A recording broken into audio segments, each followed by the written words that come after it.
गांव सलोठी में रमेश दलाल आज़ाद उम्मीदवार का जोरदार स्वागत किया गया। इस दौरान ग्रामीणों ने बड़े उत्साह के साथ उनका फूल मालाओं व नोटों की माला के साथ स्वागत किया। इस अवसर पर जवानों व बुजुर्गों ने विशेष तौर पर अपने जोरदार भाषणों के माध्यम से ग्रामीणों को उत्प्रोत किया और रमेश दलाल के पक्ष में वोट डालने की अपील की। आइए देखते हैं सलोठी गाँव की कुछ झलकियाँ।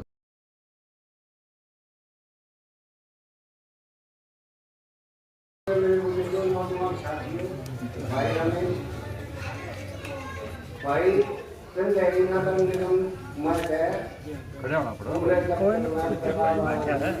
दलाल के सारे कम आदमी है और होनी चाहिए पत्नी सब लगे रहा है कि को हलो सब एक बात कर रहा है सारे नेताओं का है पूरा जाएंगे लायक से नए काम करवाने की सूझबूझ ऊपर है। इस बात में थोड़ी ना घड़ी समझो और मैं क्या पसंदा बता दे आज मैं 5 साल का दी रोजाना के लिए 5-7 दिन बचे और 2 तारीख ने वही आदमी इतने आदमी जाकर हॉस्पिटल ले लिए 5 आदमी गाड़ियां ठीक करते भाई साफ बढ़िया टाइम बात करें ना कोई डॉक्टर ना मन देखा ये कुछ तो लिया क्या है राजू में देखा क्या है भाई आप ना हम भाई की वोट देकर मदद करो और घरे आदमी इकट्ठे हो जाओ। वहाँ करोड़ों दफ्तर में टंडे के आदमी कमाओ भाई राजस्थान की ग्राहक है रोज गोब्रेड खाए जा दफ्तर में आ सके तुम चलो सारा पड़ा रहे और वाला दफ्तर में आ दिया सब चलते रहे तुम्हारे ठीक है तो यार घर अपने बंद अंगोना करा के दूसरे की न कौन सुना करे और कार करे आज कम से कम 50 ट्रैक्टर आज होता कि युवा इकट्ठे करके और छिड़न छकाना गए। यह है लड़ाई और उसी आसोदा गांव से 2-4 आदमी वो उस पाड़े में बैठे ताकि बाहर ये दिखाए कि आसोदा एक नहीं है। वही हाल मांडोठी का पूरी मांडोठी इस पगड़ी की लड़ाई लड़ रही है। 90% मैं आपको बता रहा हूं इस पगड़ी की लड़ाई लड़ रही है, लेकिन 10% मान नहीं रहे कि हमने कैसे इस मामले को तोड़ना है, इसको निकालना है। वही हाल जाखोदे का है। मैं एक छोटा उदाहरण देता हूं। मां जाखोदा में जाके बोलूंगा हमारा एक जनरल बना जाखोदे का जनरल नाम दिसंबर। भाई जाखोदा के सारे काम मेरा एक परिवार है। जनरल के रूप में उसने कितने फौज में भर्ती करवाए वो रिकॉर्ड तो नहीं है। कोई बता दे, मुझे बता दो कि भाई ये करवाया और मेरे ये रिकॉर्ड हर गांव में मिलेंगे। मैं जनरल नहीं था, मैं आपका पूत था, वो भी सपूत। वो जनरल था, मेरा बड़ा भाई है, लेकिन जनरल से मैं पूछता हूं कितनी नौकरी लगाई। आज वो जनरल क्या कह रहा है जाखोदे में जाके मैं अपील करूंगा, क्योंकि जनरल को कह दिया कि पहले फौज में अफसर रहा, तुझे एक बार चेयरमैन नहीं बोल देंगे, नहीं तो उसके परिवार में उस जाखोदा में फैसला क्यों किया, क्यों खड़ा किया रमेश दलाल को। अरे रोज बिक रहे, रोज टूट रहे, रोज आप पे हमला हो रहा है और आपको गुस्सा नहीं आ रहा, जोश नहीं आ रहा।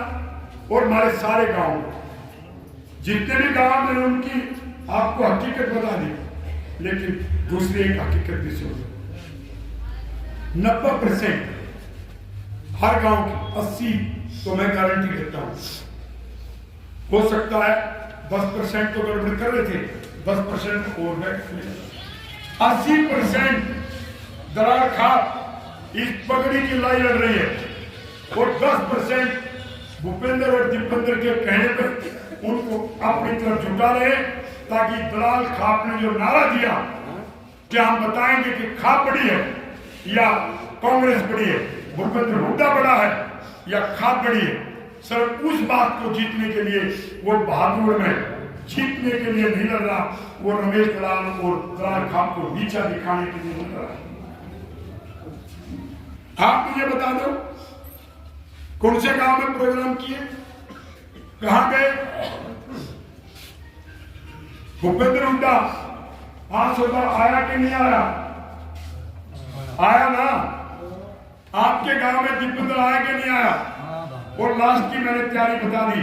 तो ये कहो अरे रमेश दलाल में ताकत नहीं है और इस खाप की पगड़ी का सवाल नहीं है, तो ये बहादुर में क्यों नहीं जा रहे? क्या बहादुर में, क्या लाठियों में कोई जलसा किया है? क्या भूपेंद्र जा रहा है कि उसको पता है कि राठी भाई या तो वोट नफे की देंगे और या रमेश दलाल की देंगे? वो भाई तो काम करेंगे, वो कहीं नहीं जा रहा, मंडी में नहीं जा रहा, पंजाबी बोलने नहीं जा रहा, कहीं नहीं जा रहा, वो घूम फिर के सिर्फ अपने 5-6 गांव। जब तक इस बात को नहीं समझोगे और इस बात का मुकाबला नहीं करोगे, आपकी पगड़ी की इज्जत नहीं बच पाएगी। एक बात आज आपको मैं फोटो दिखा रहा हूं। सुबह सुबह 8 बजे लाइन पार, ये फोटो है, इसको बड़ा करके दिखा रहा। एक भी आदमी मैं अपने साथ नहीं ले गया क्योंकि तुम तो ठंड के चक्कर में लगे, एक भी किसी गांव का। मैं प्रवक्ता कैप्टन मानसी को मिल गया और भीड़ था ज्यादा। सुबह 8 बजे ये फोटो अच्छे ढंग से इसको चौड़ा करके और महिला पुरुष सब जो बेटे इसको दिखाओ, ये रहा वीरेंद्र वाला 8 बजे सुबह का फोटो है। लाइन पार अकेला गया और सुबह 8 बजे कितनी भीड़ है और क्या कह रहे हैं? तू आप अपने में ठीक कर ले, जीता बैठा है, तेरी वोट है, हम बिकाऊ नहीं है, जो दे जाओ दे जा,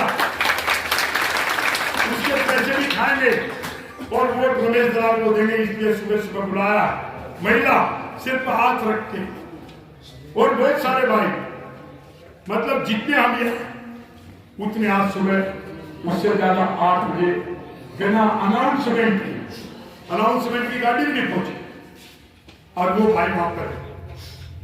तो मैं अंत में एक बात कहूंगा, अब की बार जीतते हुए जयचंद मीर जाफर और विवेक की वजह से हार गए हो।